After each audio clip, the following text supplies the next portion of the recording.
Hi, I am Rob Meyer-Kukan from 7 Notes Natural Health in Ann Arbor, Michigan. Thanks for joining me once again for Rob on the Road.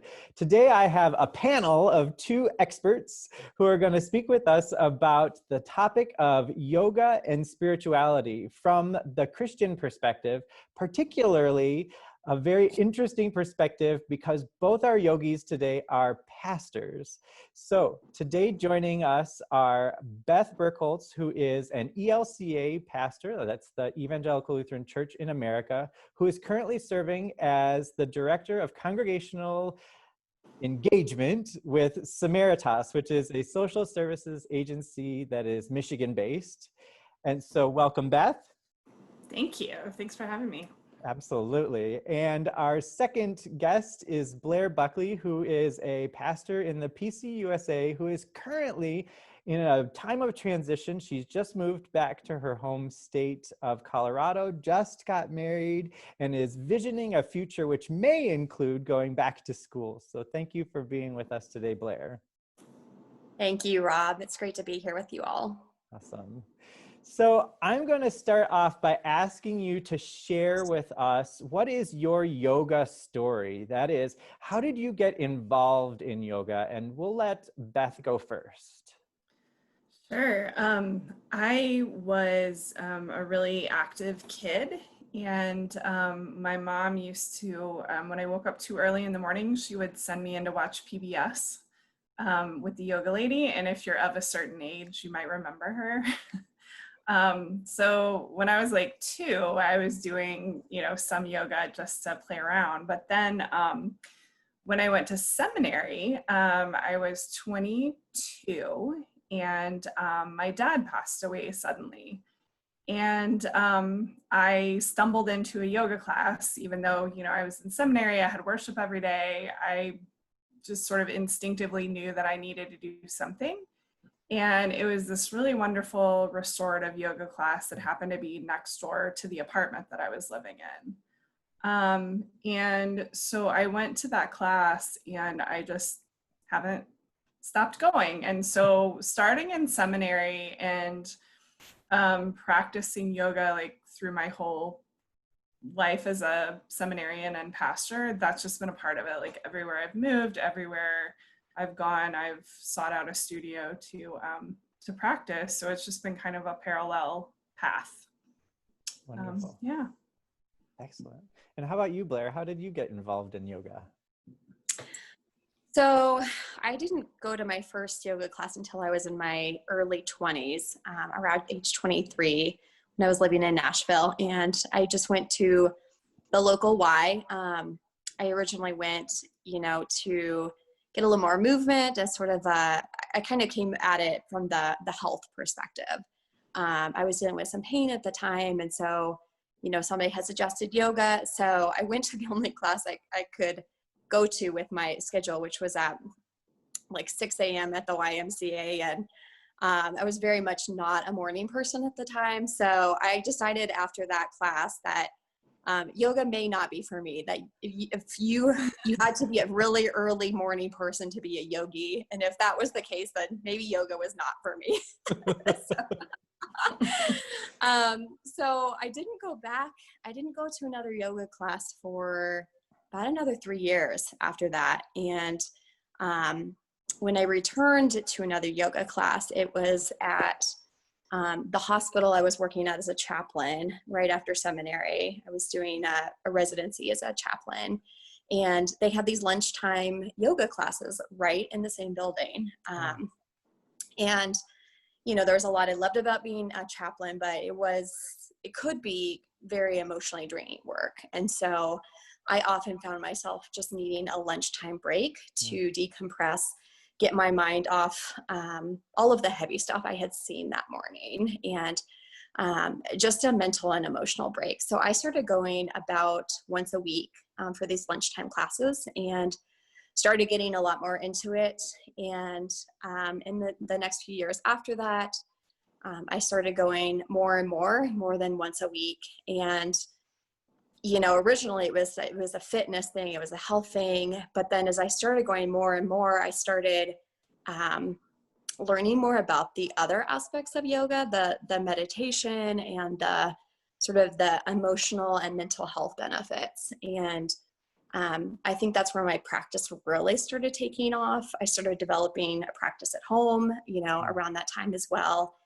And then by 2017, I'd been thinking about maybe doing yoga teacher training at the time, and the opportunity presented itself. I had a gap. I was about to move to Michigan, leave Colorado, and I had about 3 months free in transition. And I found a yoga teacher training program that was about a month long. So it was perfect, just perfect for my timing and my schedule. And I thought, I think this is the opportunity. I think this is the timing. And during that yoga teacher training, I just learned so much more. I would say that's where my practice really deepened. And I learned about all the different aspects of yoga, the physical practices, the asanas, the spirituality behind it, a lot more of the meditation.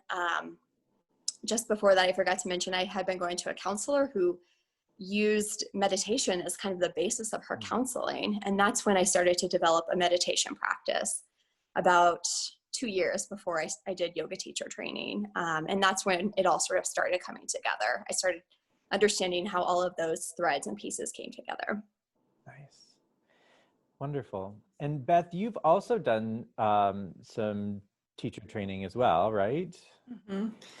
Yeah, I did after about, I had been a pastor and doing yoga for about 15 years. And I was going to a studio where the teacher was willing to take on kind of an apprenticeship teacher training program. So I didn't have a chunk of time because I had wanted to take the training in the past, but I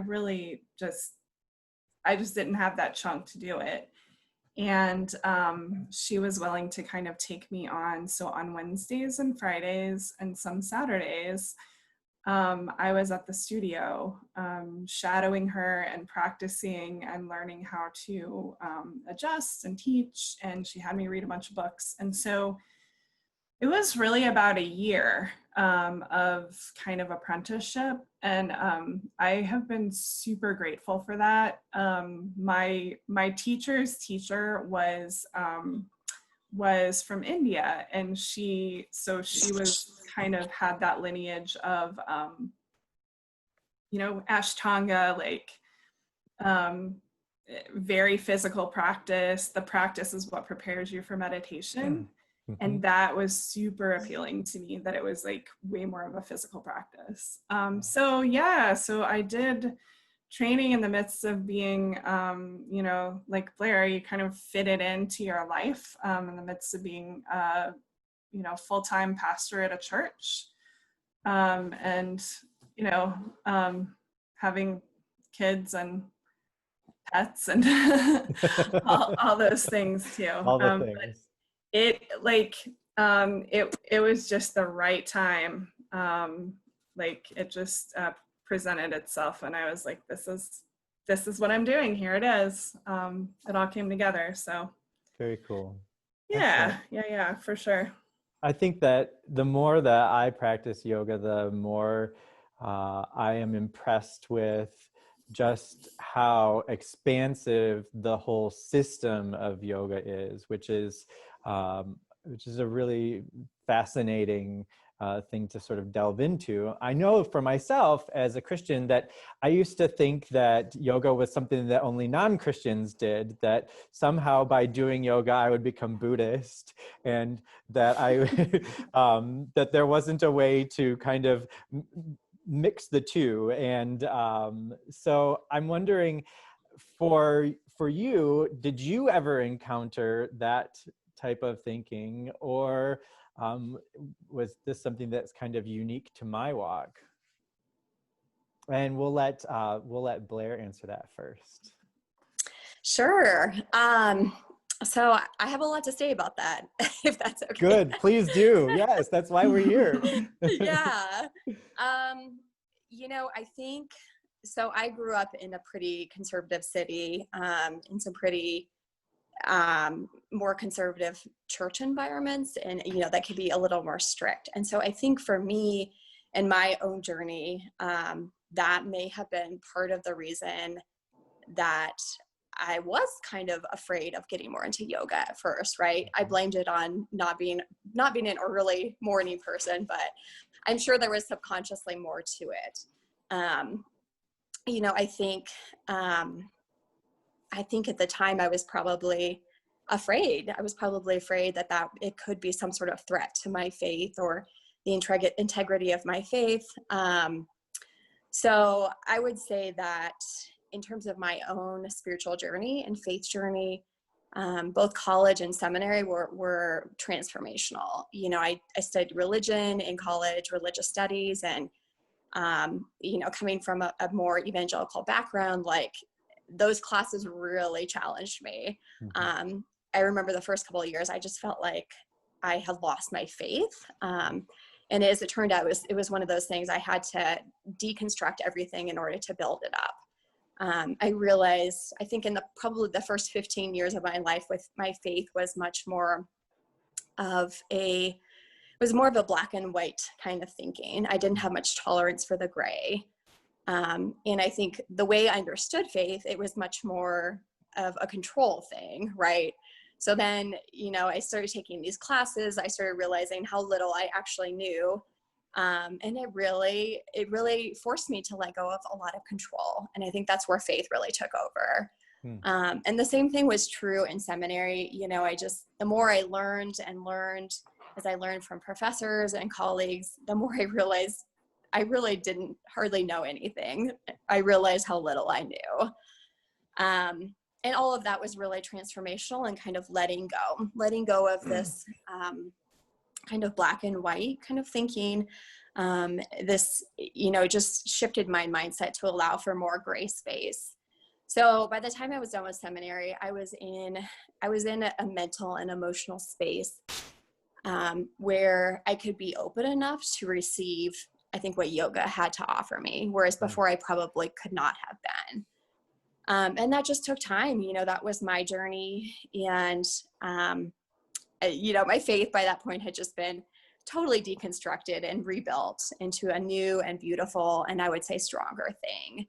So by that point, it wasn't, learning about other religions, or I wouldn't even call yoga a religion, but a practice. It didn't feel like a threat to my faith and my Christianity. So yeah, it was really a journey for me. I occasionally run into Christians who are a little skeptical that I can be not only a Christian, but a Presbyterian minister and, a practicing yogi. I haven't run into as much skepticism as I thought I would, although that may have something to do with some of the circles I tend to run in now. I tend to, run in circles that are a little less black and white thinking, I would say. Sure. But I did this was interesting. I did run into a little bit of, I'm not sure if I would call it skepticism, but some curiosity in yoga teacher training. So my yoga teacher training was right before I became ordained as a minister. I was in the process of pursuing ordination. And I honestly did not tell the folks in my class until about three quarters of the way through, that I was a Christian, and that I was becoming a minister. And then I sort of dropped that bomb. And I did that for a reason. I wanted them to really get to know me as a yogi, and not have any kind of, preconceived ideas about what that may mean about me that could be potentially negative. Not that it necessarily would be, but I really wanted them to see me as a yogi. And, it was really interesting when I dropped that bomb.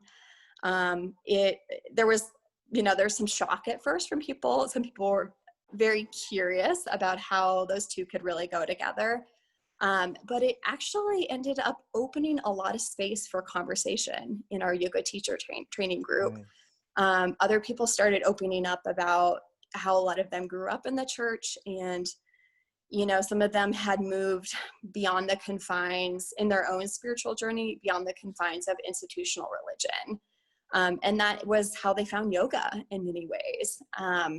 And some people shared stories of church hurt. And so just being able to hold that space and listen, and opening up the conversation for people to freely have that conversation, it turned into a really beautiful thing, actually. Nice. And one of our main instructors in the yoga teacher training he was raised Catholic. And I would say that he kept that as kind of part of his identity, not the fullness of his identity, but part of it. And he and I had some really, really great conversations about the integration of Christianity and a yoga practice. And he even pointed me in the right direction to read some really interesting books. So it turned into a really great thing and beautiful thing. And I'm glad that I did open up and share that aspect of myself. But yeah, there are the purists on both sides. There are the purists in the church world, in the Christian side, who think that Christians absolutely cannot practice yoga.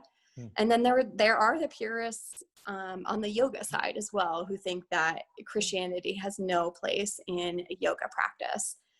But from what I've seen, I would say those purists are few and far between. That's been my experience.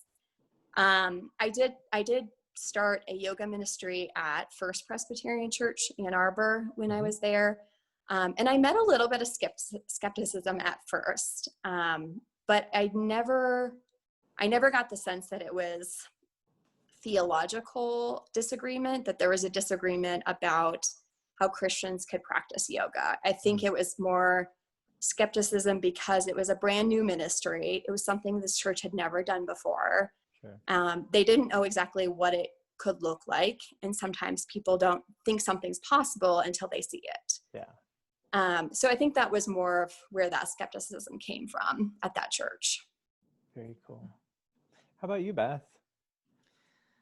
Well, I don't want to repeat what Blair said, because I mean, I had a very similar experience. And I grew up in Tennessee. That was my high school years and college. And after kind of having some not great experiences with evangelical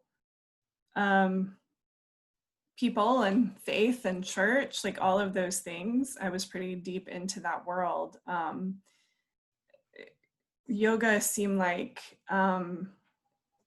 it just seemed like something that, it just one more thing that sort of that world would look down on, or judge me for. And same when I was in seminary, there is that deconstruction of your faith and building it back up again. And in the middle of that,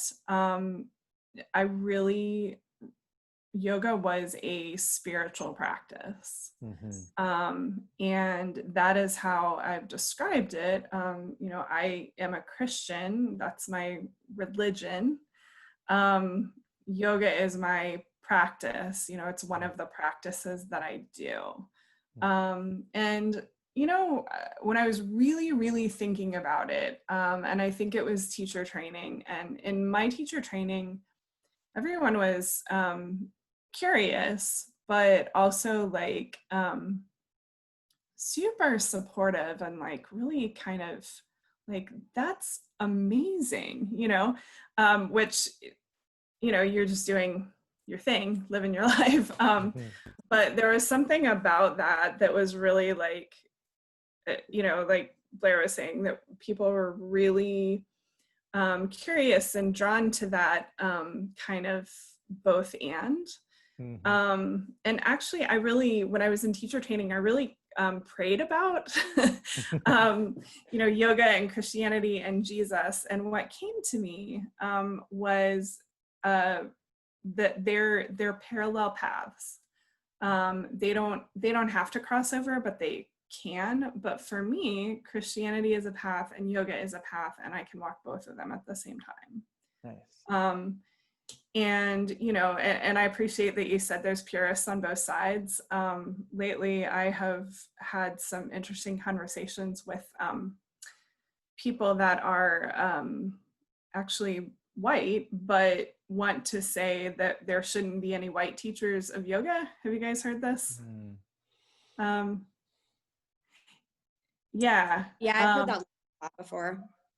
Yeah, and I was like, interesting. So because the reading that I've done, you know, and the teachers I've had have said, you know, there are ways to teach, you know, without appropriation, with kindness, with curiosity, with love, respecting the lineage, you know, all of those things, which, you know, most yoga teachers I know, of course we want to do that. But it's one of those odd things that everyone seems to have an opinion on, maybe even and especially if they don't practice it.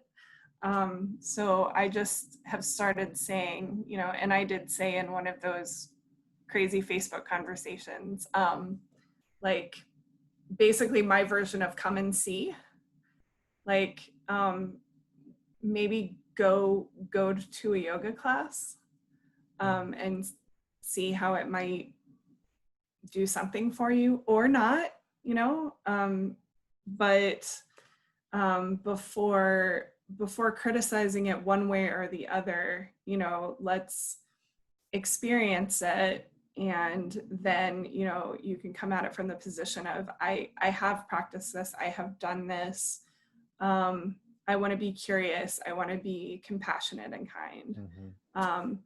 So it's been very it's been very interesting, and I've learned, you know, in my teacher training, I learned a ton about, you know, Hinduism and Buddhism, and I just have never seen that as a threat to my religion.